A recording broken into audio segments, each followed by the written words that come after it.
Hey everyone, just waiting a moment before this gets started today. So if you're new to the alumni group, to this Facebook group, this is the weekly live student development session. Well, one of them. They happen every week with a different member of the faculty at a different time and day to sort of rotate through various possibilities, and they can sometimes be a practice. Other times they are working on a particular element of the curriculum or sort of taking an opportunity to dive a little deeper into a particular part of yoga. I have a little helper behind me today. Some of you are familiar with Diego, so he comes in and out and does what he wants, and most of the time he just ends up right in the middle of the mat, exactly where it's most awkward, but that's what he wants to do, so he gets to do that.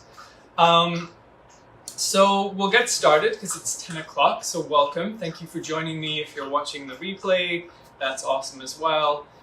In case you didn't know, these are recorded and then they're posted on this group, on the Facebook group, and then also on our Vimeo channel. So you can always head to the Vimeo page and you'll find a link of all the previous sessions that have happened.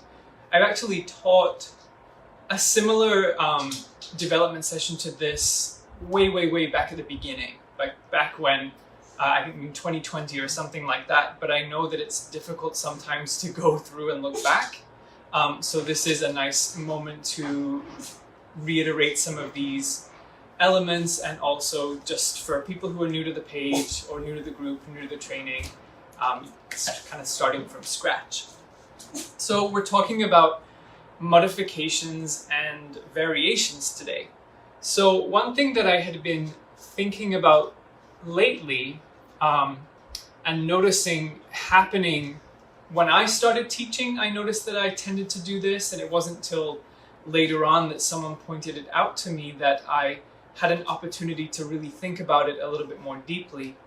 And it is, how do we cue modifications and variations in an accessible, approachable way for people? And I started to think about the way that I was doing this initially, back when I first started teaching years ago, was that I would bring people into the pose, and then I would offer the modifications and the variations. And that seemed to me a pretty standard way to do that.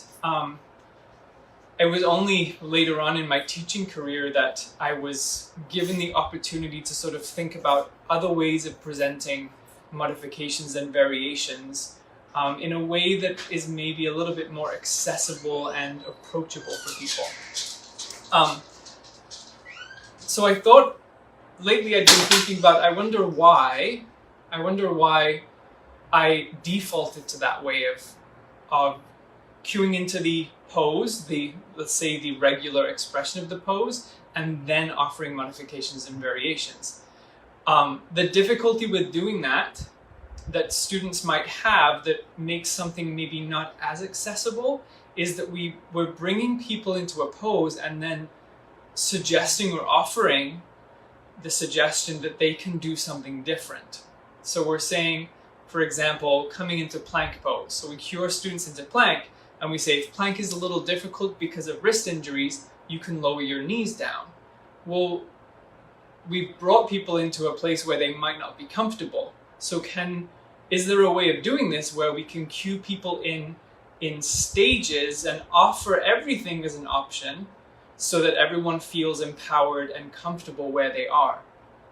And I think the reason that sometimes, at least for myself, I'll speak for my own experience, the reason that I think cued the way of bringing everybody into the pose and then offering modifications and variations was that when I learned how to teach yoga, I learned how to cue a pose itself. I learned about bringing people into the regular version of the pose, and then the modifications and variations were sort of offered afterwards.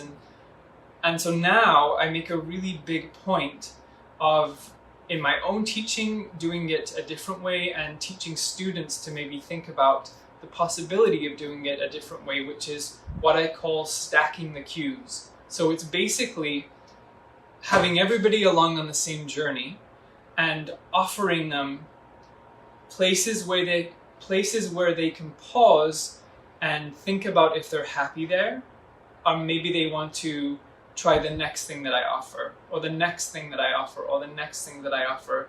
But basically it's offering everybody a place where they can be comfortable, which I think creates a class that is accessible for everybody.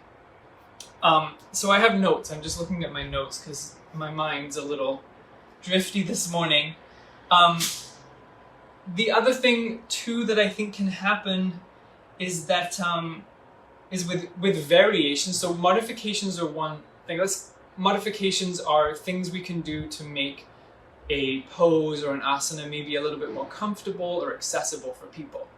And then a variation is something we might offer to add on to the expression of a pose that tend to be, I think for the most part, although not always, can be things that are more challenging or that might look a little different. And we sort of lump these two things together. We say modifications and variations.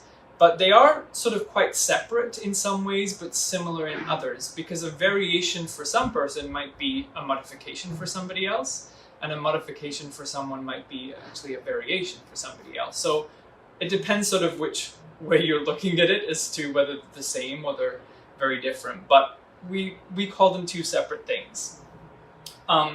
So I thought that today, once I've done my rambling, we could look at some sort of common poses that we cue into and just sort of think about stacking cues and thinking about the way that we offer the modifications specifically, and just sort of play around with it a little bit. So one thing that I'd love for you to do, especially if you're new to your teaching journey or you're preparing for your practicum or you're in the stage of the program where you're working on the asana, is to really, really, really think about what you love about a great cue, and what you love about when a teacher offers you a wonderful modification, and how that makes you feel, and the way in which they deliver it, or the way that you notice that the classroom and the other students react to those things. So what I started to do, for the most part, and this is not a hard and fast rule that I have, but I started to sort of bring everybody together. And as an example, I'll just show you. So let's say I'm in a hatha class and I'm cueing from downward dog to high lunge. So let's just say, hypothetically, everybody's in downward dog. And then we inhale, lift the right leg up.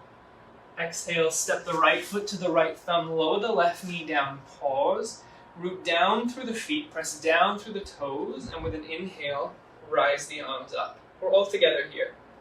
Possibility one, keep that back knee down. This is lovely. It can help to find stability in the body. Option two is to tuck the back toes under and to lift the back knee up away from the mat into a high lunge.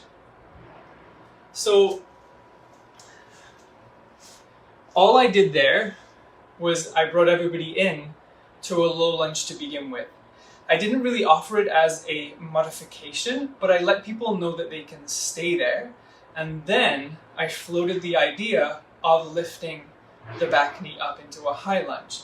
There's not really any difference between stepping right into a high lunge and coming up, and then having to say,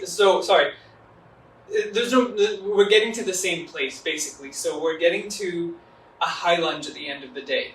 It might maybe feel a tiny bit different to step right into a high lunge as opposed to doing this, but we're challenging the body in a different way, let's say. Now the other thing that you might see sometimes is this, which is downward dog. Inhale, lift the left leg up. Exhale, left foot to left thumb, high lunge, root through the toes, the heels, and then rise up. If you feel a little unsteady here, or you've got any discomfort in your lower body, feel free to lower your back knee down. I think this is a really common thing that is offered. However, for me, when I'm thinking about accessibility and inclusivity. I'm suggesting to people that who may not be safe in a high lunge that, oh, you don't have to be here, you can come down here. So yes, we're getting to the same place and we're eventually getting to where we need to be, but I think that's sort of the magic of teaching yoga, is that we can craft and cue and suggest in a way that helps people to feel really empowered and safe and stable. So personally, I think it's a wonderful opportunity to think creatively about the way that we bring people into poses and to consider, is there a way to bring everybody in together and then to build from there very slowly and systematically so that everybody's safe. Because coming from a high lunge and saying, oh, if this is too hard, bring your back knee down, it's a moment in time and it's sort of probably gone out of somebody's mind. But I sometimes wonder, what is the impact of that in the moment? Would a student maybe feel like, oh yeah, no, this is way too hard for me, oh, I feel really uncomfortable here? Does that start to then color the texture of the class? Or if we bring people into a low lunge and we offer the opportunity to see what happens if they lift the back knee up and then they're like, oh no, that's not for me, I'm going to go back where I was, does that have a different feeling? Is the sentiment a little different? So it's sort of, I guess, getting extra detailed, but I think these are important things to sometimes think about. The other one that I think is really common is downward dog. So if we're cueing into downward dog, sometimes we might cue just by default because we're so comfortable cueing into downward dog. We've got the hands about outer shoulder distance apart, fingers spread wide, tuck the toes, engage the belly and start to lift the hips up and back to downward facing dog. If downward dog is a little difficult on your wrists and your shoulders, feel free to bring your knees down and take tabletop position. So that's another one that I sometimes hear a lot or see a lot, or I used to do in my own practice quite a fair bit, or in my own teaching quite a fair bit. And there's nothing wrong at all with doing that because we're offering an option, we're offering a modification. However, people who don't want to lift their hips up into downward dog will then have to go into downward dog and then they have to bring their knees back down. So we can just be sort of mindful about the way that we're cueing. So we can, as we're cueing in, we can offer two options. So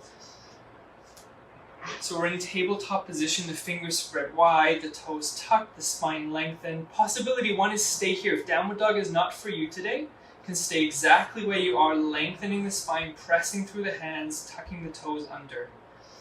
To explore a higher downward facing dog, or to explore downward facing dog, tuck the toes, start to lift the hips up and back into downward dog. And there we are. Remembering you can always bring your knees down at any moment and meet everybody in tabletop position if that works for you today.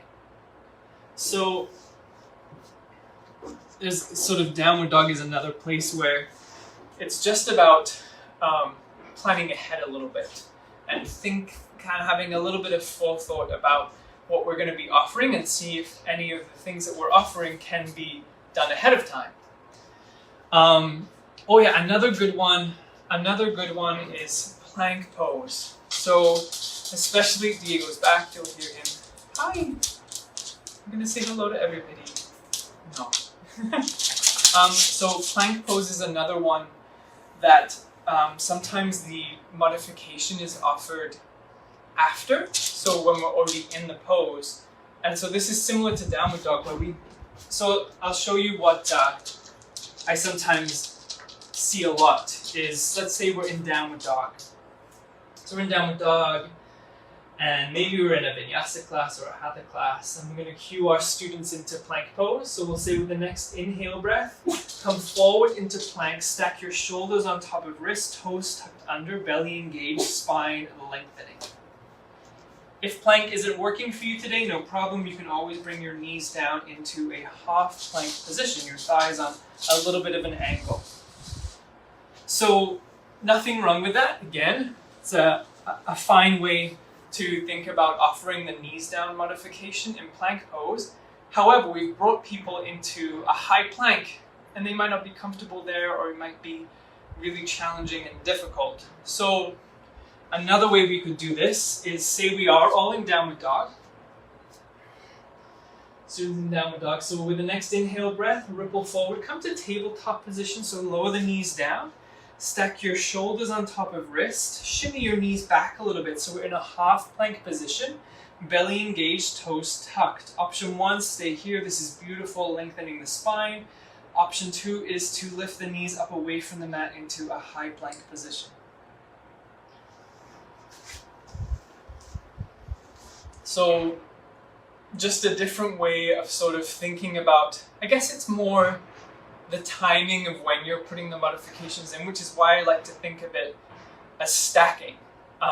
Because I think when we can consider a pose and we think about building it from the foundation up and cueing it as best as possible in that way, we can offer everybody a safe place to stay. I think it's Joanna who, I think she calls it, is it a bus stop or something? If she watches this, she'll see it. But basically it's a place where students can stay where they feel comfortable and supported. And we can do that with so many other poses. So another example might be eagle pose.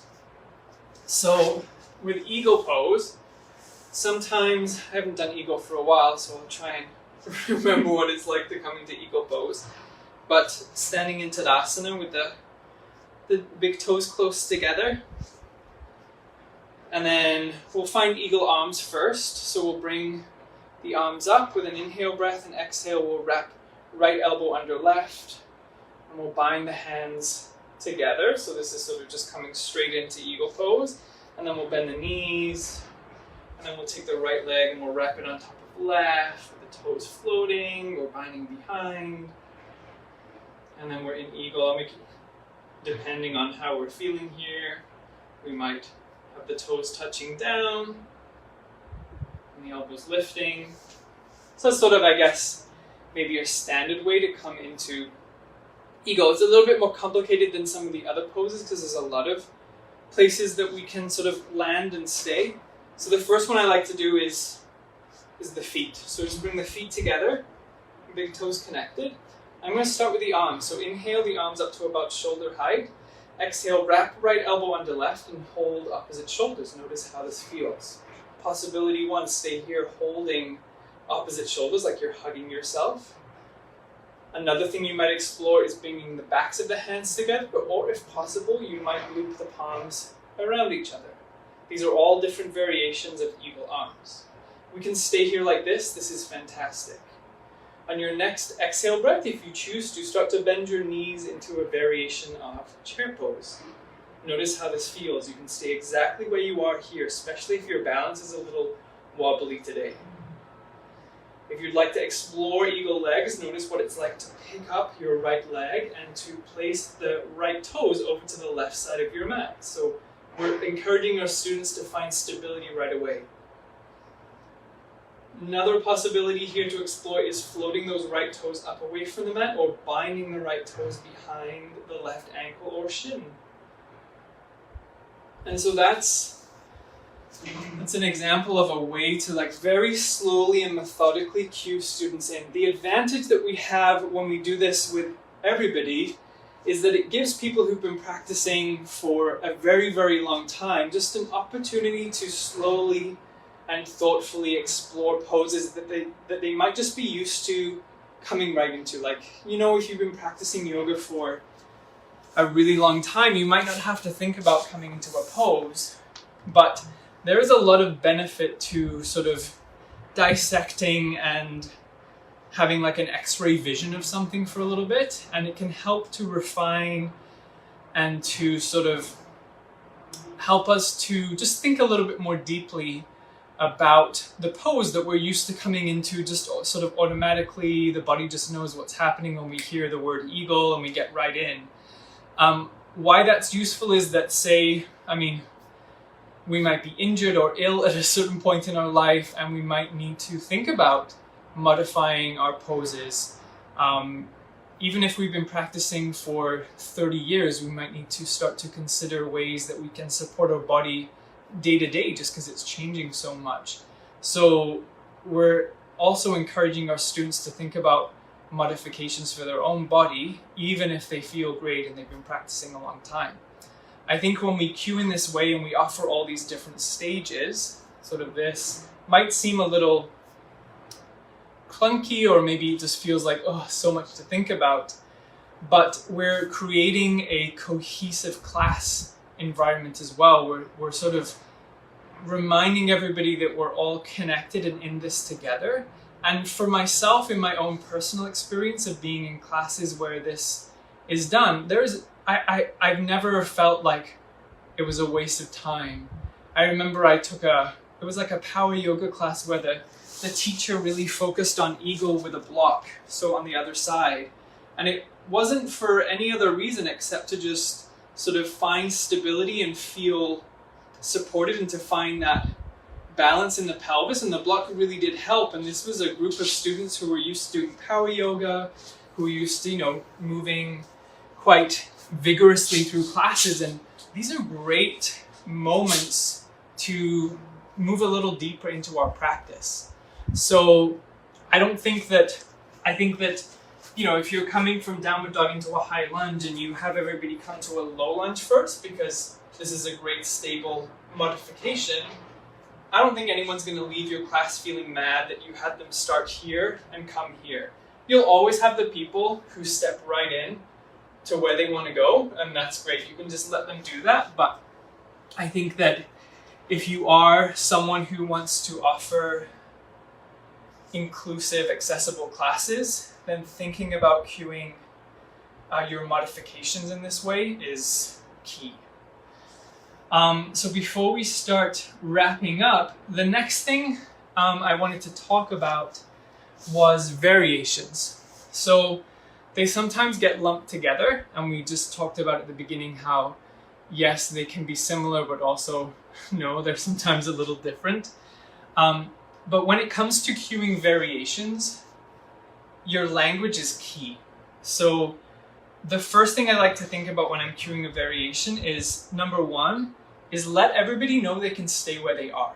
So unless we address the room as a whole, and we let everybody know that this is an option, but you can stay where you are, people who are newer to yoga, people who aren't sure, people who are having just a tough time following the class, might end up doing things that aren't great for them. So we want to let everybody know where you are is great. The second thing is to offer it as an option. It's just a possibility. It's not a do this, do that situation.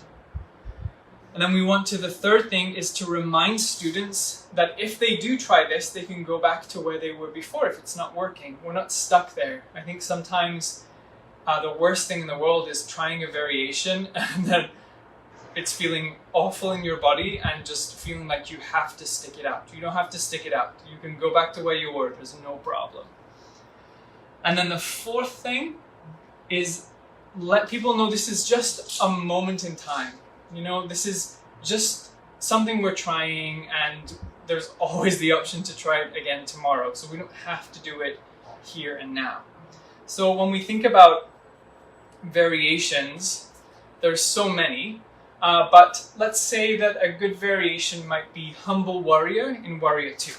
So we're in Warrior 2 with our students. Everybody's here. This is amazing. And let's just assume that everybody's in, at least for now, the same variation. So, we're gazing over the front hand, we're rooting through the feet,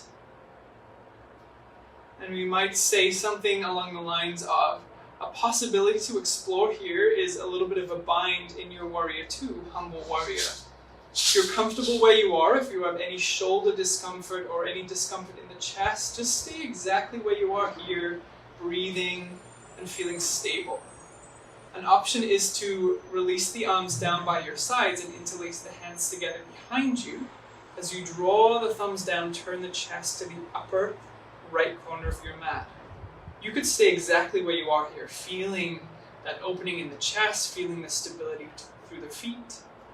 Another option is to, on an exhale breath, slowly start to fold forward to the inside of the left leg. If you fold down and notice there's any discomfort in the upper body here, come back to where you were before. Continue rooting through the feet. In any variation of Warrior Two that you're in, keep pressing through the toes and heels to find that stability and rooting in the lower body. And on your next exhale breath, if you fold it forward, start to rise back up. Release the arms, we'll meet back in Warrior Two with the arms wide, gazing over the middle finger of the left hand. So there, we offered everybody stay where you are. If you're comfortable here, this is great. And then we cued it in stages. We cued the variation by stacking it, just like we would do for a low lunge or for a downward dog. So we didn't just say from Warrior Two, come into Humble Warrior, take the hands together behind you and then fold forward. But everything has multiple options and multiple possibilities, so it's just slowly and methodically cueing in a thoughtful way. So we interlace the hands together behind, we turn the chest forward, and now we're in a variation, and we can stay here. This is awesome. Or if the body's feeling okay, we might start to fold forward into the Humble Warrior. And then the key thing that we also did, that when we're down here, is we talk to everybody. In any variation of Warrior Two that you're in, continue rooting through the feet. So we've connected the class back together again. No matter what variation you're in, let's think about our foundation in Warrior Two. So everybody knows that they're being addressed. Nobody's left behind. And then we cued out, and then we brought everybody back to where we were. Everybody's meeting again, back in Warrior Two, and then we'll move on. So sometimes with variations, it can get complicated when you're cueing as a teacher because there's so many things happening. So it's just about thinking really slowly and thoughtfully, not rushing, getting everybody back together, and then continuing on with the class. And that's going to help you feel that sense of flow and connectedness in the practice as you're teaching. So that felt really, really fast, and there was a lot of information there, so probably we'll do a part 2 at some point. But basically, this is just about essentially thinking about the way that you're offering modifications first of all. Consider stacking your cues, so bringing everybody into the pose and building it together, especially in a Hatha class, especially in a mixed levels class, where most of the classes that we teach are going to be mixed level. People coming from all over, different varying levels of experience. See what it's like to build the poses together so that there's a safe place for everybody to land and that everybody feels that the class is accessible and inclusive. It's a nice way to think about cueing our poses. And then the next thing is variations, is sort of those things about variations, letting people know they can stay where they are. And then in the same way, cueing your variation in that sort of methodical building way. So there's places to stop, bringing everybody back out, everybody's meeting up together, and then continuing on with the class. It can take a lot of thinking, it can take a lot of practice. And if you're struggling with offering modifications, or it's sort of a concern as you're thinking about planning your practicum class, just practice. Just keep practicing, keep studying, learn from the teachers that you love, learn from the classes that you love, and with time and practice, I promise you, this will come. And it will become second nature. I don't really have to think too much about modifications and variations now, because after practicing so much, it's just part of teaching yoga. It just gets wrapped up into the whole experience. And, you might see a student struggling in a certain way and you can offer them a particular modification or variation. But for the most part, these things just get wrapped in. It becomes second nature and so easy. So just know that if it seems overwhelming, if it seems a little daunting, give yourself some time, give yourself a little kindness, and you will definitely get there in the end. Feel free to add in any comments you have, and I'm happy to answer them. And as always, it's such a pleasure to do these sessions with you, and I hope to see you for the next one. Bye.